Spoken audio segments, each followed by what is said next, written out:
Divorce দিচ্ছেন সাইফ আলী খান। বলিউডের জনপ্রিয় দম্পতি সাইফ আলী খান ও কারিনা কাপুর খান সম্প্রতি বেশ কিছু বিতর্কের কেন্দ্রবিন্দুতে রয়েছেন। গত 15 জানুয়ারি গভীর রাতে মুম্বাইয়ের বারান্দায় তাদের বাড়িতে একদল দুর্বৃত্ত প্রবেশ করে এবং সাইফ আলী খানের উপর ছুরি দিয়ে হামলা চালায়। এই ঘটনায় সাইফের শরীরে 6টি আঘাতের চিহ্ন পাওয়া যায়, যার মধ্যে 2টি ছিল গুরুতর। তাকে দ্রুত লীলাবতী হাসপাতালে ভর্তি করানো হয় এবং সেখানে অস্ত্রোপচারের পর 5 দিন পর তিনি বাড়িতে ফেরেন। এ ঘটনার সময় কারিনা কাপুর খান বাড়িতে ছিলেন না। তিনি তার বোন কারিশমা কাপুর এবং বন্ধুদের সঙ্গে গার্লস নাইট পার্টিতে অংশ নিচ্ছিলেন। এই কারণে কিছু মহলে প্রশ্ন উঠেছে এমন সংকটময় মুহূর্তে কারিনার অনুপস্থিতি নিয়ে।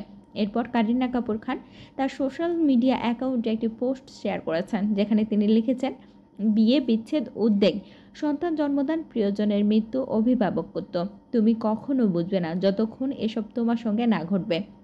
জীবনের বিভিন্ন অবস্থা নিয়ে অনুমান, তত্ত্ব ও বাস্তবতা কখনো এক নয়। তুমি বিনয় না হওয়া পর্যন্ত নিজেকে সবচেয়ে বুদ্ধিমান মনে করবে।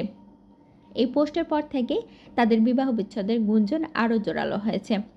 সাইফ আলী খানের উপর হামলার পেছনে কারিনা কাপুর খানের সম্পৃক্ততা নিয়ে কিছু সংবাদ মাধ্যমে সন্দেহ প্রকাশ করা হয়েছে, তবে বিষয়ে কোনো সুনির্দিষ্ট প্রমাণ পাওয়া যায়নি এবং পুলিশ তদন্ত চালিয়ে যাচ্ছে। এই পরিস্থিতিতে সাইফ ও কারিনার ভক্তরা তাদের সম্পর্কের ভবিষ্যৎ নিয়ে উদ্বিগ্ন, তবে দম্পতির পক্ষ থেকে এ বিষয়ে কোনো আনুষ্ঠানিক বিবৃতি দেওয়া হয়নি।